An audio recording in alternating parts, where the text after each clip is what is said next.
NBA fans, welcome back to my channel, Jordan vs. LeBron. And if you've been watching my videos prior to this video or yesterday or a couple of days ago, you can tell already we have a new studio. Okay, the other studio wasn't working out. We have tons and tons of material to be having a crazy sounding studio, so we had to change our studio for the better. Thank you, subscribers, those who comment. We appreciate it. If you would like the Cash App, it's in the description. If you would like to donate. Like I said before, this is a channel, Jordan versus LeBron. We go through from the rookie season all the way into the present, whether, Jordan retired, LeBron still playing. So, like I said, in between, we're going to do some tweaks and have NBA news and this and that. But this is the channel. We bring the stats and we bring the facts and we bring context. So it's going to be rare that you come to my channel and we're not showing the stats.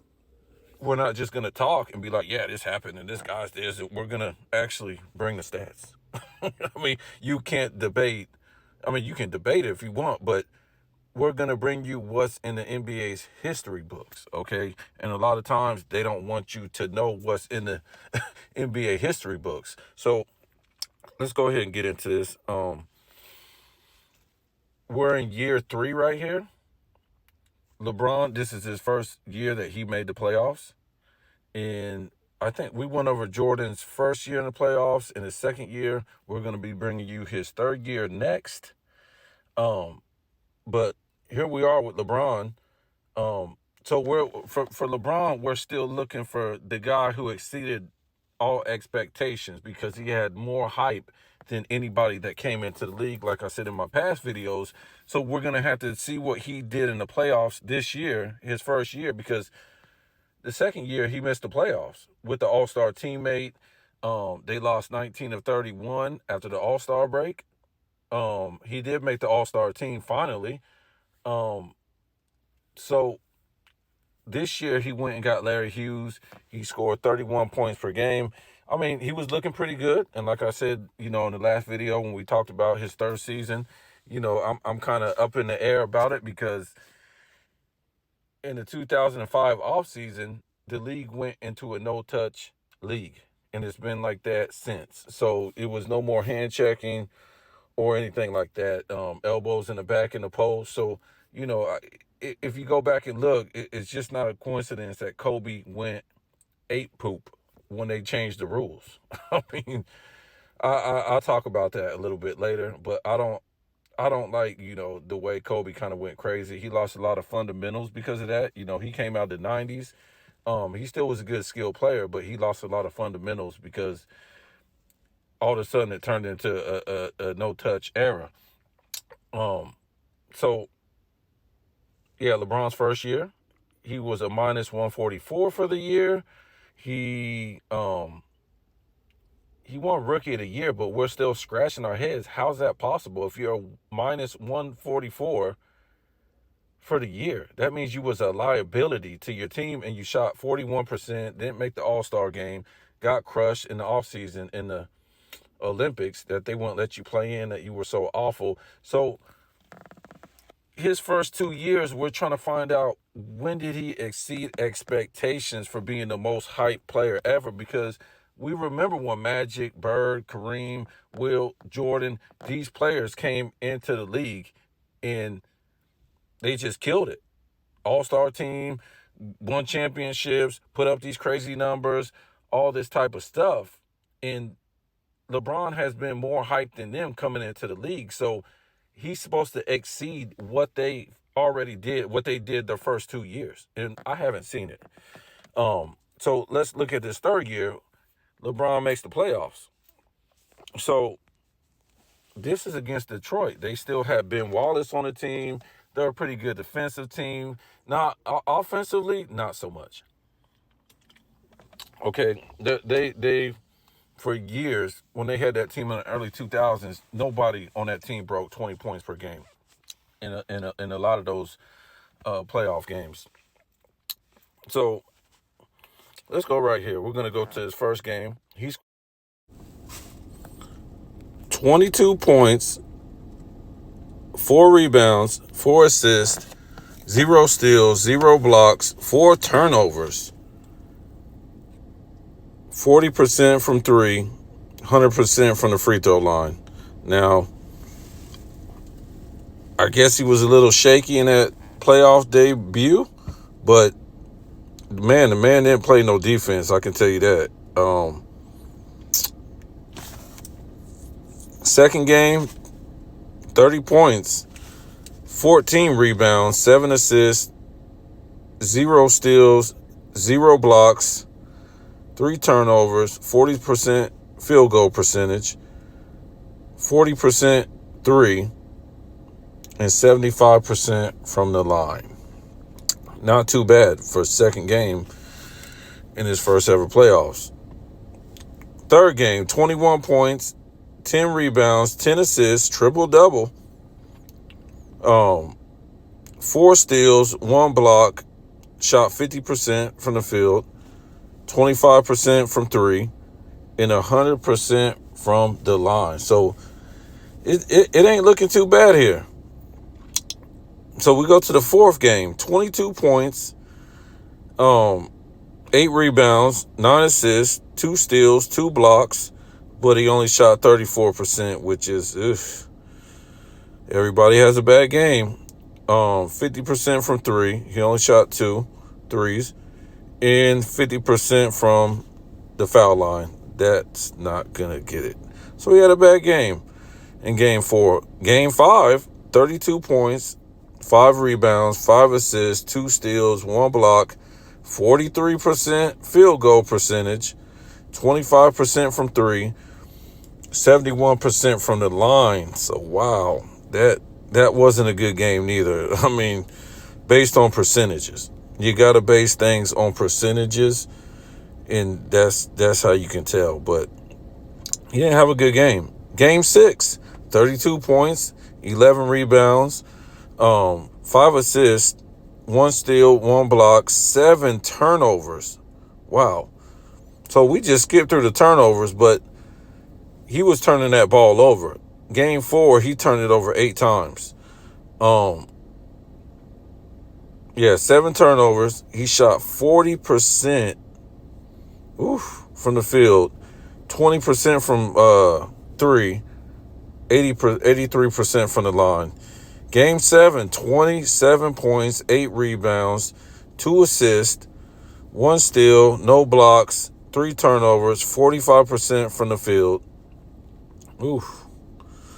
0% from 3, which he was 0 for 4, and 62% from the line, which is not good at all.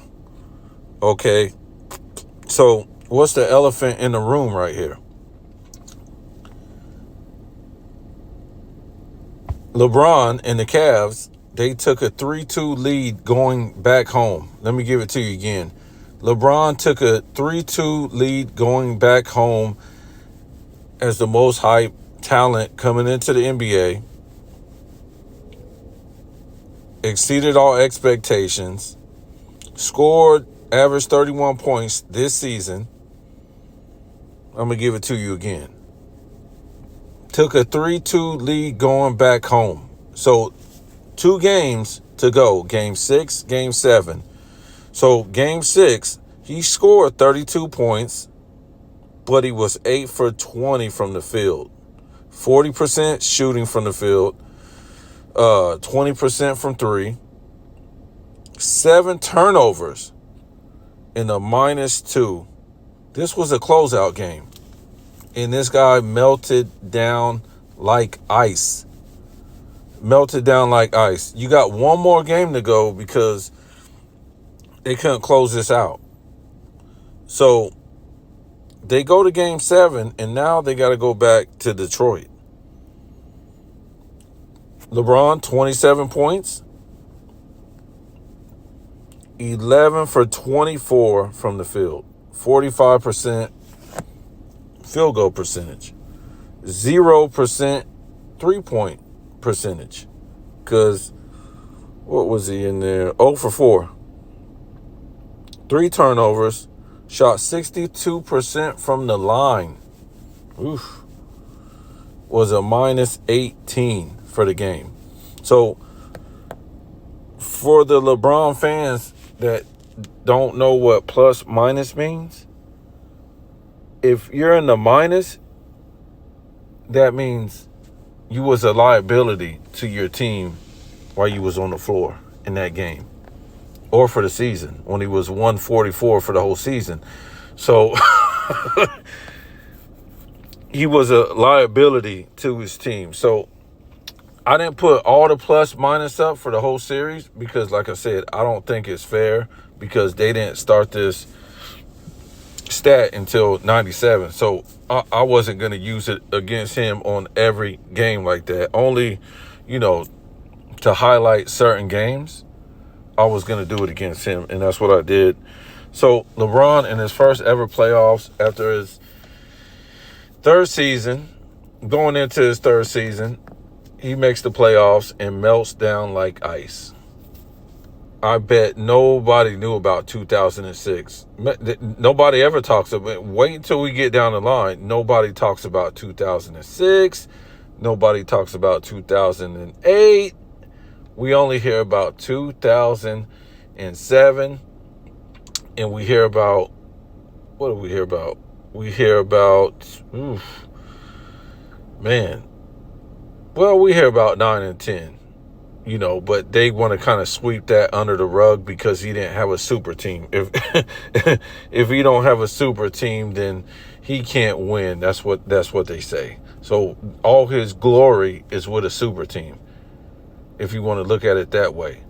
I guess his glory too is losing because they highlight losing like he really did something when he melted down. Now, like I said, if he lost and he put up crazy stats, I could understand. But your field goal percentage goes to your stats. And you're shooting 70% of your shots in the paint. You shouldn't be under 50%. Okay? That's I don't care what nobody says. 70% of your shots are in the paint. So you should be shooting 50 and up. So, like I said, you can see right here. And like I tell people, a meltdown isn't losing. Everybody loses. It's when we look at the stats and look at the context and what happened, in a closeout game, in an elimination game, and stuff like that. I don't want to hear nothing about this guy was young. I don't want to hear nothing about it because he wasn't young when he was racking up stats and have all these total stats. Now, I don't want to hear about it. What I want to hear about is what expectations did this guy exceed yet? Like Bird, Magic, Kareem, Jordan. I'm talking about what did he do that was so big already? Jordan won a scoring title already in his third season. Okay? He really got robbed of the MVP, but we'll talk about that next time. What did LeBron already do in his third season? What expectations did he exceed? Can anybody answer that question? I'm trying to still figure it out. Maybe next season we'll figure it out on season 4. But this is what it is right now. This guy's first meltdown was in the playoffs of 2006, and we won't even talk about it. He averaged 26 points, 8 rebounds, and 6 assists and 1.4 blocks. But overall, this guy melted down. I don't know in the playoffs, he melted down. 3-2 lead going back home, melted down in game 6 and 7. Like and subscribe, comment. Tell me what you think. We're going into year 4 for Jordan and LeBron. And we're going to keep putting up these stats in the playoffs. And, if it's the finals, we're going to do the finals. The regular season, this is what we're going to do year by year. I'll see you next video.